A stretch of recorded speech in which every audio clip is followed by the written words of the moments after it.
Welcome back to Cord Cutting Today, where we break down some of the biggest stories happening in the world of cord cutting, including today, Disney Plus is making some changes to its live 24/7 channels. That includes a wide range of content. We'll tell you what's happening with the Simpsons channel and the new classic throwback channel for cartoons from the 90s and 2000s. South Park, its new season's in doubt as there's a big fight happening over the rights of South Park. And Facebook is cracking down on what they call stolen content or reused content, however they put it. I call it stolen content. We'll tell you what's happening here and more in a quick second. First off, if you want to learn more about any of these stories, I'll put a link to them in the show notes and in the first pinned comment so you can read them for yourself and come up with your own opinions. I'd love to hear from you. If you're new here, do me a favor, hit that subscribe button, hit that thumbs up. Let YouTube know you enjoy what we do here so YouTube recommends our videos to more people, helping us grow and hopefully helping you break free from the high cost of TV and still watch the shows you enjoy. All right, let's dive into it. Disney Plus, a while back, launched some 24/7 channels. Really nice. ABC News is on there, different ones. Many of these channels used to be included inside the ABC app, and then they shut down the ABC app. Not all of them have migrated into Disney Plus yet. But a couple of important notes with this. They've recently launched a new 24/7 classic throwback channel with things like DuckTales, Doug, and other classic 90s and 2000s cartoons streaming for free 24/7. You're probably saying, what's the big deal? These are already available on demand in Disney Plus. Well, a lot of people do love the ability to just throw on a channel and not think about it. Maybe you're falling asleep after a long day, you just want some background noise. Or if you're like me and you're cleaning, cooking, or just working around the house, I sometimes just like to put something on the TV. Now, one channel here I've gotten some questions about recently is the Simpsons channel. For a little while, they had a 24/7 feed of Simpsons programming where you could just turn on and the Simpsons would play. And it would be some type of random Simpsons episode. That has not been working. Disney Plus has reportedly been telling customers they are aware of the issue and they are working to fix that channel. But at this time, no official statement from Disney about this. And now always take statements from tech support people with a grain of salt. I have learned over a while that sometimes tech support people just say stuff because they want to get you off the call or the chat session and get into the next person. They're partially graded by how many people they help per hour. And if they end up arguing with you for a while about a channel that's been removed or is legitimately not working, they would rather, they get docked on that. So they would rather just kind of say whatever they think you're going to want to hear.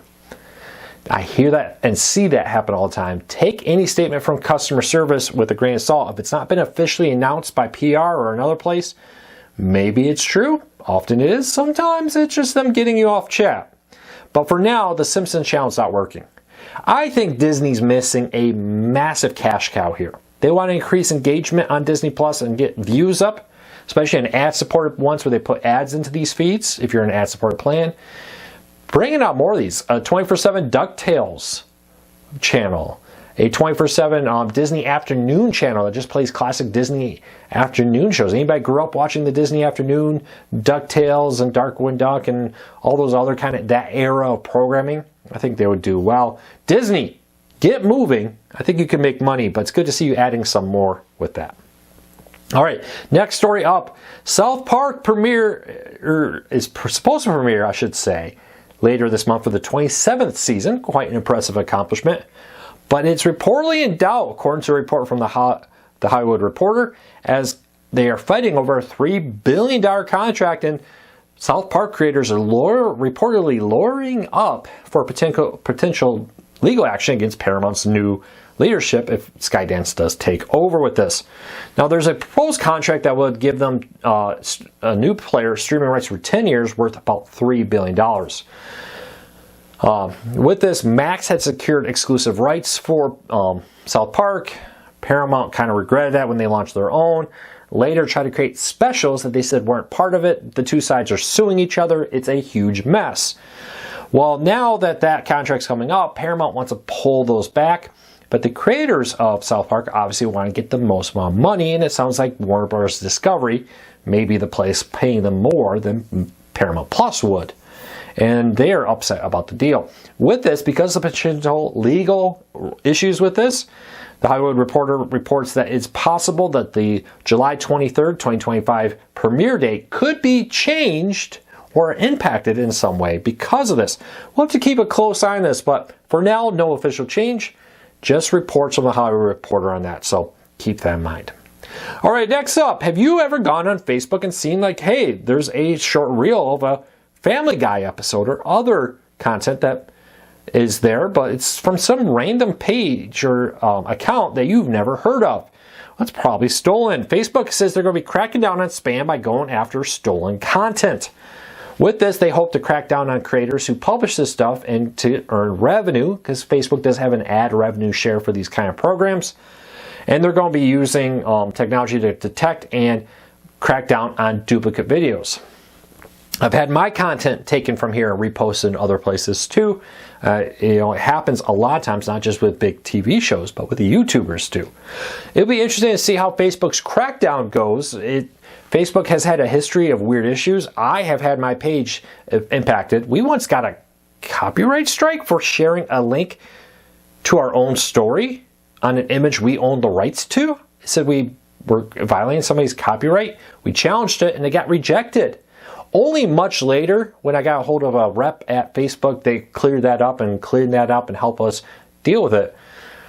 I always get a little worried with Facebook with this because I think their AI kind of goes crazy at times, but hopefully they do legitimately crack down on spam and some of the weirder content that can appear in your feed. You might just see some weird stuff recently in your Facebook feed. You just like, how is this here? Where's my friend's stuff? How come I'm not seeing any of my friend's content?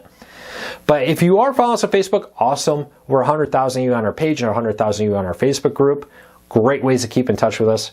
Would encourage you to consider maybe sign up for one of our other social media platforms or signing up for our daily newsletter so you make sure you don't miss anything, because increasingly it's harder and harder to make sure you don't miss something on Facebook with the amount of random Facebook pages that you're seeing in your feed rather than your friends and the pages you actually follow.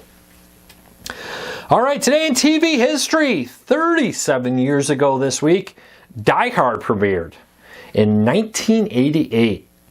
For one, is it a Christmas movie? Is it not? I want to hear from you. It was not released around Christmas, but let me know. I could definitely make an argument it was a Christmas movie. By July 15th, 1988, Die Hard, one of my all-time favorite movies growing up, was released. Any big Die Hard fans? Leave me a comment. Let me know, what is your favorite part of the movie? I would say the first one definitely was one of my favorite ones, and I still think it exists in this same role as Family Matters. I think that was a tie-in, a little hint there. I don't know. Let me know if you think I'm wrong. All right. Also, this week, 29 years ago, big anniversary next year, MSNBC launched. Very different when it launched. It was a joint venture between NBC and Microsoft, hence MSNBC, Microsoft NBC. Now, eventually, they separated their own ways and went in 2005, but the website continued partnership until 2012, where MSN was eventually rebranded to NBC News. But 29 years ago that happened. Now, though, the future of MSNBC is a little in doubt, as Comcast, by the end of the year, will spin that channel off with other of their cable companies into an independent new organization to own its cables. It will retain control of that organization, ownership, but it'll be technically independent. NBC Local News and NBC Locals, along with Bravo and Peacock, will remain with Comcast, but most of their cable networks will be spun off into an independent company by the end of the year. If you haven't got it yet, there's one good cord-cutting deal still left from Prime Day. Roku still has some of their streaming devices at their lowest prices ever. With this includes the new Roku Stick HD for $19, the 4K Stick for $29, both released this year. First major sale, lowest price ever. You can get the Roku Stick 4K, which is their more powerful streaming player, for $34.99. The extra $15 there is noticeable. And the Roku Ultra, the 2024 version, lowest price of $69 with that. Check it out. Link in the show notes for all those deals. Best prices on some of this ever. Still happening. Leftover Prime Day deals. Don't wait. Who knows how much longer that will happen. And last story up of the day. Are you ready for some Christmas in July? We just talked about Die Hard being released in July. Catchy comedy and Dabble and movies are going to have a Christmas in July happening for the rest of July. Tons of movies happening with all Christmas themes out there on these channels with it. If you want to find the full list of them starting July 20th, so this weekend, running through, you get a bunch of stuff like both movies and TV shows with Christmas themes, including Christmas episodes of Dick Van Dyke, Mary Tyler Moore, Elf, Mama's Family, The Love Boat, Gilligan's Island, and more will all have Christmas-related themes in July. Check it out. If you want to find the full list and dates and times for when this will be happening, link in the show notes down below. You can find out there. Anybody really get into Christmas in July? I have to admit, I've never really been a big Christmas in July person. Let me know. How crazy am I? My kids will tell you I am crazy. Just my daughter's not a fan of my jokes, I'll be honest with you. But with that said, I hope you all have a fantastic day. Take care, be safe. Thank you so much for your support. We'll be back again tomorrow, real soon.